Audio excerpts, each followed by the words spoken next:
listening. We are live in Los Angeles, iHeartRadio, Fox Sports Radio, and FS1. 15 minutes. Former Panther, Giant, Viking Chief Jeff Schwartz, offensive lineman. He's great. His brother, Mitchell Schwartz, playing for the Chiefs, starting for the Chiefs on the O-line. And they're saying now wind chill in Kansas City will be minus 15 degrees. It's going to be the coldest NFL game in a half decade. Arctic blast, advantage New England. I am not built for that. Oh, no, Lord. I went to college in a cold place, and then I went and lived in Connecticut, what's a cold place, and I really preferred living in Las Vegas and here, which is not a cold place. Yeah, Pittsburgh is also known for having the capability of getting an Arctic blast. Is it? Oh, yeah. Oh. We have blizzards. It's the same kind of weather as Connecticut or Kansas City. You know, I think there's 3 teams this weekend, the Patriots, Rams, and Chiefs, I think could win games on a neutral field, home and away. I got to tell you, I don't feel it with New Orleans. I don't think they could beat the Rams in L.A., and I don't think they could beat them on a neutral field. I think if they do beat them, it's because they're at home. Here's an interesting thing. Seasons, don't look at a season holistically. Bill Belichick, historically, September they experiment. Early October they experiment. By Thanksgiving on, they're great. And they're always best in December and January. He's the best coach ever, and it's incredibly, incredibly predictable. Andy Reid has generally been great September, October, early November. He's had trouble finishing later for a variety of reasons. Maybe he's a play scheme designer. He spends his offseason creating new offenses, takes people by surprise early in seasons. By the end, you've seen his new stuff. I'm just making that up, but that's what it could be. But I want to show you something very interesting. I think you break seasons into quadrants. I think September and early October are one season. Then the weather cools, injuries, October to Thanksgiving. The next season's Thanksgiving to mid-December, and the final season is really, really cold weather and the playoffs. Let's look at the last 4 games for all these teams. And there's 3 stats Vegas cares about. Vegas doesn't care about all of them. The 3 that Vegas believes are, what are you averaging points per game? What's your output? What's the point differential? How much are you winning by?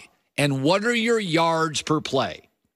Those are considered in Vegas numbers that matter. Vegas loves yards per play. Vegas loves point difference. Historically, if you end up with a number 1, number 2, number 3, number 4 point differential, you're playing in the Super Bowl. So of all the 4 teams, New Orleans is last in the last month. Last in points, last in point differential, last in yards per play. But I know Saints fans are going, well, Colin, Teddy Bridgewater played in one of those games. All right, then let's eliminate that game. Oh, wait, they're still easily last in points per game, almost by 10, point differential by 30 to 40 points, and yards per play by at least a half a yard, almost more. New Orleans simply doesn't pass the eye test in the last month. Let's be honest. That game's in Philadelphia. They don't win it. Does everybody understand what Philadelphia overcame to have the ball late? They lost all 3 of their top defensive linemen for various parts. They lost their best interior offensive lineman early. They lost their top corner, were on a 4-string running back, and a backup quarterback. They were on the road for the 5th time in 6 weeks and dropped a key potential interception and a key catch from the usually reliable Alshon Jeffrey. Philadelphia had the ball at the 30, driving for the win. They don't pass the eye test. Terry Bradshaw from Louisiana, Saints fan growing up, said, just watch them. They don't look the same as they did 2 months ago. The thing that bothered me was the last 4 games of the season, they had not looked good. And I said on the air, you can't put a key in the car and turn it on and when you're run, and away we go, Jack. You can't do that. And I on the commercial break, I told Howie, you put a key in, you turn it on, but with the Saints lately, you had to pull the choke out. There's some truth to it. And the other thing is, I think the Saints got a couple of breaks this year. First of all, their division was awful. Cam got hurt. Carolina was bad. Atlanta walked into the season on crutches, and Tampa's Tampa. So that gave them big advantages. Their division was bad. They also played most of their key big games at home. They hosted Philly. They hosted the Steelers. They hosted the Rams. The other thing is their schedule worked out, so they got a injured Cam Newton in Carolina both times late in the year. That's not to say the Rams didn't deserve the accolades. They do multiple things well. They have a Hall of Fame coach and a Hall of Fame quarterback, a star receiver, and a very good running back, and it's hard to run the football on him. But when I look at them overall, last month, the numbers, the ones Vegas cares about, they're last. Even if you eliminate the Teddy Bridgewater game, they are easily dead last. I don't think the Saints are playing well. And when I think about the games this weekend, like if you tell me in one sentence, describe why New England would win this weekend, the first thing I would think of is Belichick Brady. If you said, okay, why would Kansas City win? I'd be like, well, Andy Reid, Mahomes, MVP quarterback. If you said, why would the Rams win this weekend? I'd be like, McVay, Todd Gurley, O-line. If you say, why would the Saints win this weekend? You know what I think? They're in the Superdome. So I think they're incredibly vulnerable. I picked the Saints to get to the Super Bowl and win it, but man, Breeze is going to have to pull this one out because I just don't like what they've looked like for the last month. All right, let me shift to this. I said last hour when Joy and I got into this discussion, in the summer every year, I'm fairly accurate, about 60-65%. I pick division winners. I pick teams. This past year, I said the two teams I thought would go downhill were the Minnesota Vikings and the Jags, and they did. There were certain teams, I missed some. I said the Baltimore Ravens were a dark horse Super Bowl team. That was pretty good. I also said the New York Giants would be good. That was a terrible pick. But I think more than usual, 60% I pick games, 60% I'm about right in my preseason predictions. I would take Philadelphia next year to be the best team in the NFC. And I think it's highlighted by something.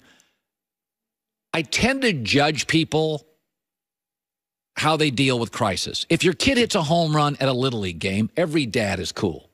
But what if your kid strikes out 3 times and the last 2, the umpiring was terrible? How's dad act then? Judge people on how they act in crisis, because that's who they are.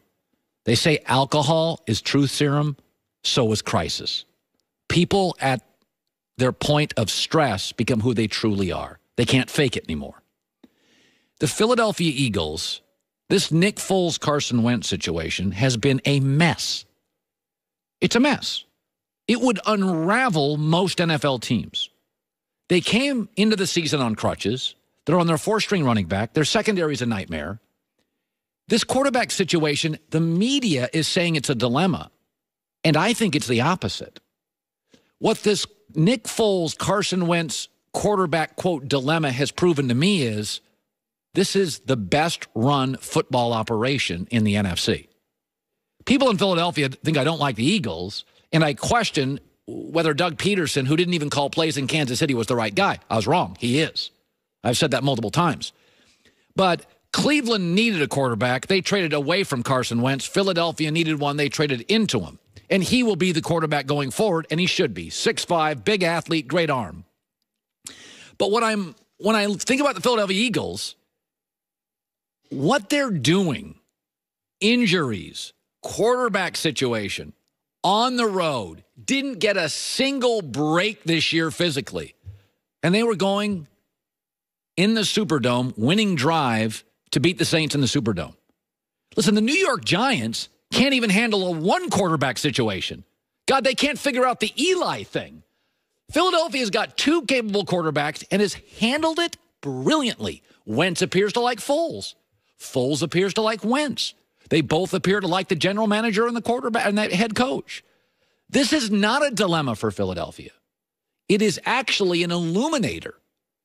For them to deal with this quarterback situation and there not be a bump in the road tells you this is an incredibly well-run organization. This is an incredibly well-run organization. The Giants can't figure out the one quarterback thing. They got two guys who could start. The star is watching the backup win a Super Bowl. And every time I watch Philadelphia, I'm like, complete and utter harmony. You see it as a weakness. I see it as a strength. And I don't think it gets in the way of what will be next year, going forward, the best team in the NFC, Philadelphia Eagles. The whole thing's been magical. It's unbelievable.